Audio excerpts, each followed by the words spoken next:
prácticamente todos en familia hemos tenido un enfermo que termina sus días de la peor manera, de la manera más lastimosa e indigna, porque la agonía se alarga, independientemente del dolor provocado por la enfermedad que usted quiera, sobradamente la diabetes, por ejemplo, o el cáncer, cualquier otra enfermedad como estas letales. Y es por esa razón por la que en esta ocasión me acompaña Julio Santos, un especialista en la materia, que nos va a ayudar a dilucidar, a entender el tema de la eutanasia, sobre la cual no se ha legislado, sobre el tema de la muerte asistida, hay diferencias y hay matices, que nos va a permitir entender la presencia de Julio en este programa. Julio, bienvenido, muy buenas tardes. ¿Qué tal, Fernando? Gracias que aceptaste la invitación. Al contrario, muchísimas gracias por la invitación. Oye, ¿qué sucede? Somos una sociedad mocha, cobarde, timorata. ¿Por qué no legislamos sobre esto? Es un tema tabú, Fernando. Se ha abordado muchísimo sobre el tema jurídicamente. La regulación de este tipo de cuestiones, hablando de la eutanasia propiamente o de la muerte digna, ha sido tarea constante desde hace muchos años por parte de legisladores y por parte de investigadores y académicos de abordarlo. Pero sí vivimos en una sociedad que todavía se resiste a entrar de lleno a esta situación. Es un problema que tenemos que abordar tarde o temprano porque implica también una situación de derechos humanos. Pero dime una cosa, si hay un debate en el ámbito jurídico, en el ámbito legislativo, ¿qué ha impedido que lleguemos a esta meta? ¿Es necesaria? ¿Es indispensable? ¿O no es deseable?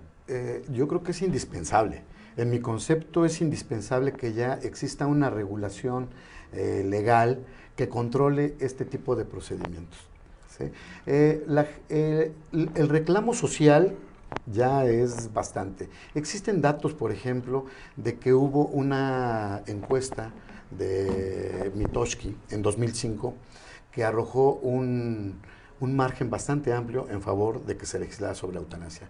Hubo otra por la misma empresa en 2007 en donde también fue abrumador la opinión favorable. La opinión pública favorable en torno a este tema. Es un tema escabroso, no deja de ser de matices morales, ¿sí? De matices divinos, eclesiásticos. Dios nos dio la vida y Él nos las tiene que quitar, ¿no? Nadie puede disponer de su vida más. Es todo un reto, porque es todo un reto. Sin duda hay que respetar las creencias de la gente, pero sí, llegado el momento, quienes hemos tenido que enfrentar con un familiar esta etapa final, cuando se alarga la agonía, sí, las familias terminan por reflexionar sobre el tema y dicen, ojalá ya descanse. Mira, yo creo que el término eutanasia implica, digamos, esa situación, ¿no?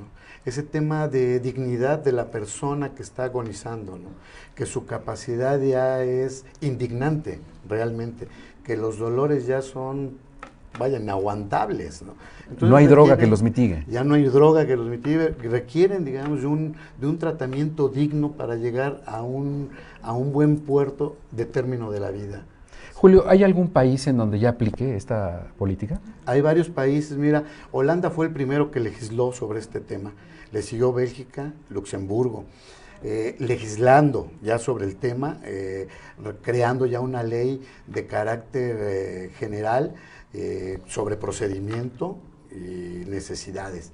Fíjate que llama mucho la atención, por ejemplo, que Colombia es el único país que se ha pronunciado respecto de la eutanasia como un derecho fundamental por parte del tribunal. ¿En dónde dices? En Colombia. En América Latina sí existe, entonces. No legislaron. Inclusive hay una norma contraria a esta situación, pero hay una sentencia del Tribunal Constitucional en donde reconoce la eutanasia como derecho fundamental, basado en derecho humano de dignidad y de libertad personal. Es curioso que en un país como Colombia, en donde también hay un peso muy importante, una influencia de la fe, el credo, independientemente del tipo de iglesias y de dogma de fe, claro, se haya tomado esa decisión el Tribunal Superior colombiano. Creo que este tema va más allá de ese dogma de fe, ¿no? Y de esta creencia, ¿no? Va directamente con el respeto al derecho humano, de la dignidad. No podemos decir que un enfermo terminal con dolores inaguantables, como lo decíamos hace un rato, con una incapacidad ya intolerante por completo, tenga una vida digna, ¿no? Que es la defensa del derecho humano como tal, la vida digna. Julio, estoy conversando con Julio Santos, quien es un especialista en materia jurídica y que ha abordado el tema de la eutanasia, de la muerte asistida, de la muerte digna, todos estos conceptos que suelen utilizar en la técnica jurídica.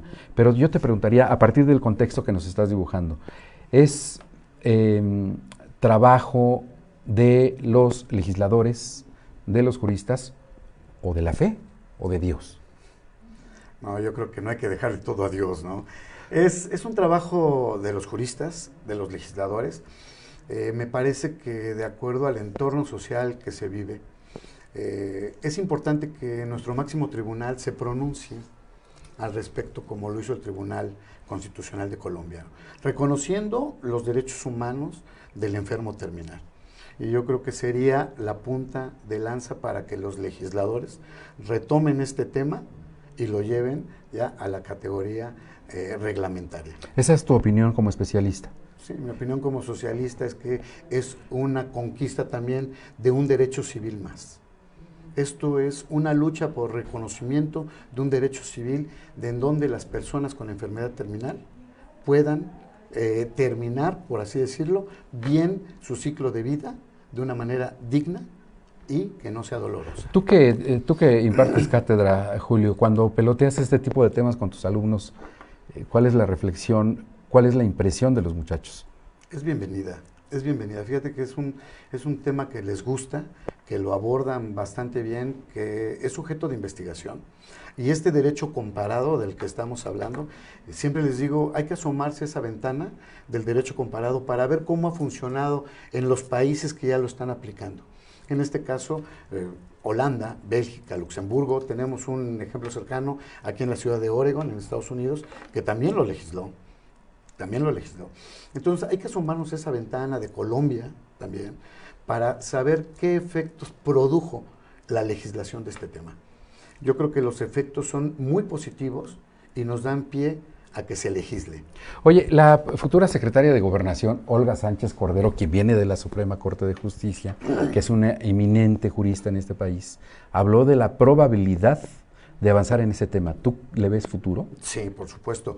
Ellos traen ya en la cartera legislativa una ley general de muerte digna.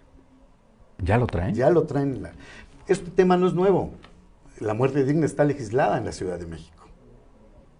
Entonces no es un tema nuevo. ¿Existe y aplica en la Ciudad de México? Existe y aplica en la Ciudad de México, regulada como tal. Muerte digna, no eutanasia. A ver, regulada, porque ahí me brinco un poco. Porque hay una ley sobre... Pero que bajo diversos, bajo determinados criterios se puede aplicar. Así es. ¿La muerte digna? Sí, que son únicamente... ¿Qué sucede? ¿Dejas de suministrar medicamentos? Dejas de suministrar, digamos, ese tipo de procedimientos terapéuticos excesivos para un caso donde ya no va a tener un futuro la salud de ese paciente. Y únicamente se aplican paliativos para aplacar el dolor, para disuadir el dolor y que el proceso de vida cobre un camino natural hasta su terminación. Entonces, ¿tú le ves futuro a la legislación, a que haya legislación final, legislación general en México? Yo le veo a partir de la nueva administración. Yo le veo futuro, Fernando, porque sí es un tema que ya lo traen bastante caliente, por así decirlo, y la futura secretaria de Gobernación ya lo ha retomado, lo va a retomar y yo creo que va a tener buen fin. Y nuestra legislatura se tendrá que aplicar también para realizar también la ley reglamentaria en Puebla de esa ley general de muerte digna. Conservadores, arremánguense la sotana porque ahí les van con la muerte digna. Julio, muchísimas gracias por venir. Ojalá se repita pues de manera más frecuente tu presencia aquí para que nos vayas dando de luz sobre esta materia. Con mucho gusto, Fernando. De hecho, Julio, muchísimas gracias. Gracias. Oiga,